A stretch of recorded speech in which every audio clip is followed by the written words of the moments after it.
Hello and welcome to this We Turned Out Okay how-to video for parents. I am Karen Locke Culp. I'm a parent coach. I'm a child development expert, and I am answering the question today, am I smothering my child? Do I do I do I get too much into their, into their lives, too much into their basically, am I smothering them, particularly with love? Do I smother with love? And this came up recently in a podcast episode that I did. I've got a long-running podcast, and a colleague of mine, someone who has been a tremendous mentor for me and a good friend over many years. We taught together for probably 8 of my first 9 years as a preschool teacher. She's got a master's degree in special education, and she still works with kids even today. So she's a really great, she's just a really, really great resource. Her name's Trisha Tommaso, and she came on the We Turned Out Okay podcast a few weeks ago. And what we did was we arranged it so that people asked us questions. We got a bunch of listener questions. And this one that one of the listeners asked is kind of still on my mind, because her question was, I'm going to just switch over here and read it. Her question is, I love being with my kids who are 8 and 5, playing with them, teaching them, and so on. They are super great kids. And then she writes, the problem is me. Stepping back, I realize I smother them with love, but it's smothering. How do I learn to tone this back? I try so hard not to interfere with their interactions, but it's still like I live, eat, and breathe my kids. Any advice? And I keep thinking about that because Trisha had an outstanding answer, an outstanding thought. And basically it was, who's telling you that you are smothering your kids? How are you getting this message that you are being a smotherer? And I just think, especially going into like the Thanksgiving time of year, we're all going to be spending time with relatives pretty soon, or at least, most of us, and certainly in the US, are going to be spending time with family, whether it's one day. We will spend a whole week with my husband's family. We do this every year. We really look forward to it. But that's not to say that it's not fraught sometimes and worrisome. I mean, there have been times in the past where I really felt very conflicted about going, because I knew that I was going to get some kind of accusation or implication, whether or not it was true, that I was doing something wrong in raising my kids. And I think, first of all, I've been able to recognize that for me anyway, I know that the people who are suggesting that I'm doing something wrong, they're suggesting it with love. But first of all, it may not feel like that in the moment necessarily. And second of all, if your values are coming into direct conflict with someone in your life, and you're going to see that someone, if it's a family member or something like that, and you're going to see them in these next few weeks or months, because we've got Thanksgiving, and after that we've got the end of the year holidays. Lots of opportunities for family gatherings, lots of opportunities for us parents to just feel incredibly, what's the word? Stuck, trapped.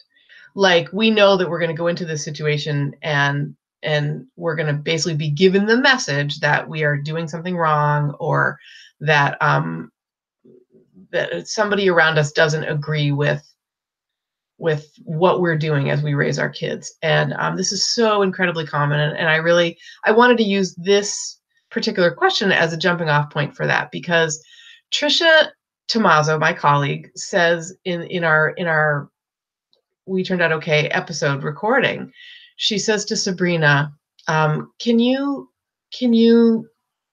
identify, where is that coming from, that idea that you smother your kids? And you can then sort of, if it feels like it resonates, if it's something that's bothering you, if it's a message that you've internalized, if it comes from somebody else, you can objectively look at your kids, and you can figure out, are they being smothered? So kids who have been helicoptered all their lives. There's this new term that I absolutely love, lawnmower parents. So helicopter parents, lawnmower parents, particularly the helicopter parents, are parents who will do everything for their kids. They don't ever let their kids sort of do anything independently. And lawn mowing, apparently, this is a relatively new term that I absolutely love, but it takes that even further. So, like, they are just going to mow down any problem in their child's way.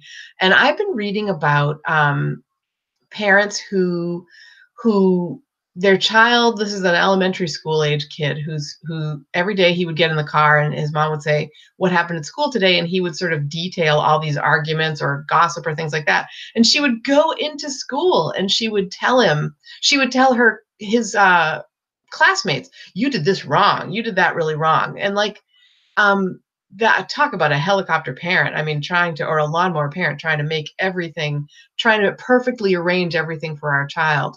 um and I bring that up today because I think it behooves each of us to look inside ourselves and see, are we doing this to our kids?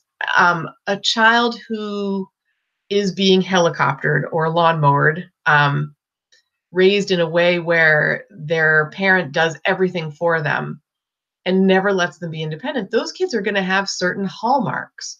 You'll know that they are that way because of how they interact in the world. So to this mom, we asked, do your kids have any, which who are 8 and 4? I don't remember if I mentioned that before. Do your kids have any of these hallmarks? Are they always wanting to be right with you, always wanting, like, sort of sucked onto you in a way of that feels not quite right? You know what I mean? Do they not want to go out and seek independence? Do they not want to be away from you? Do they have temper tantrums and exhibit uh, other things similar to that, like bouts of anger or something? And if they do, can you, because every kid does that sometimes, right? But can you look on that and say, oh, this is in direct response to, I'm not giving them enough independence? Do they become sort of withdrawn or unhappy because they feel like you'll never agree to them wanting to, I don't know, get together with a friend um, in a capacity that you don't have control over, or that they feel like they sort of feel like you're going to be in there micromanaging everything? And especially as a kid gets to be 5, 6, 7, 8 years old, they're either going to rail against that, or they're going to come to believe that they really can't do anything on their own and they absolutely need you to do everything for them. And so we asked Sabrina to look at her children and observe them objectively. Does she see any of these negative behaviors? And if so, now she knows, maybe yes, she is smothering, right? And so she knows that she can pull away and she can start to make some changes. But however, I think this is the part I really wanted to focus on today. If you objectively look at your children's behavior and you can say, no, I don't see anything that looks bad to me. One of the things that Sabrina says is, I smother them with love, but it's still smothering. And if you look at your child and you see that they know they are loved, you have a good interaction with them, that, you know, there's a good vibe. When a problem comes up, you talk about it. You let them sort of fall down proverbially and make mistakes and figure out how to get themselves back up. And you help them talk things through. You help them brainstorm problems. You do the things that someone does when they love someone else, without becoming their doormat or their servant, or establishing so much control over them that they can't ever make a decision on their own. If you feel like you're not doing that, you conclude for yourself that I love my children, and this is our dynamic, and it's good for me, it's good for them, it's working. That gives you the opportunity to think again, you know, if this idea that you're smothering or helicoptering or lawnmowering comes from outside of you, you can go back to that person and you can say, you know, no, well, you don't necessarily have to say this. I guess this is the other thing. You can say to them, oh, sure, great, thanks. And you can go off and do your own thing. You don't have to, You can say thank you for the information, and you don't ever have to engage with them. I don't care if it is, your parent or your in-laws or whatever. It is more than appropriate for you to say, yep, thanks, and then to continue doing what's right, what you decide is right for your family. And I wanted to bring this up now because I feel like it's so important as we're going into Thanksgiving. We're going into these end of the year holidays where they can be so fraught because we're really worrying about, like, what is grandma going to say this year about how bad of a job I'm doing, right? Look at your children objectively. Think on how how their behavior is, what your family dynamic is, if it's happy, if it feels good and stable to you, then you can reject all those outside influences and you can conclude for yourself, we're good here. We don't have to take any guff. And again, all you need to do is say, oh, thank you for the information, and go away and never think on it again, because it's your choice and it's your life. And if you are struggling with any of that, I actually work with parents in a really close capacity in a place called the Ninja Parenting Community. And I would love to work with you and help you figure out these are huge problems that families can have. And they can reverberate all along our kids' childhoods and into their adulthoods. And I know that you don't want to become the kind of adult who eventually does this to your child, right? You don't want to become the kind of adult who's critical about how your child is doing something in a way that doesn't help, right? So giving them the idea that they're smothering or that they're helicoptering or that they're doing something wrong, but vaguely, so that there's nothing for them to react against, right? I think that's one of the most troubling things about this is it's insidious. It can make us feel like, oh, they didn't actually say anything mean or critical, but yet you come away with this feeling that you're doing something wrong. And if that's happening for you, I don't want it to reverberate out over your life any longer, your child's ever at all. So come join us in the Ninja Parenting community. You can go to WeTurnedOutOK.com/join NPC and check it out. There's a lot of great benefits to joining. We have twice monthly live members only calls where I answer parents' questions. And there's lots of other resources. I've got a course I just completed called Successful Potty Training Under Pressure. It is a standalone course that is available for more than twice the price of a monthly membership to the Ninja Parenting community. And you can get it included I was going to say for free, but included in your membership. And you can go there and you can watch all the modules. You got all the worksheets for that and many other classes as well. So many other courses.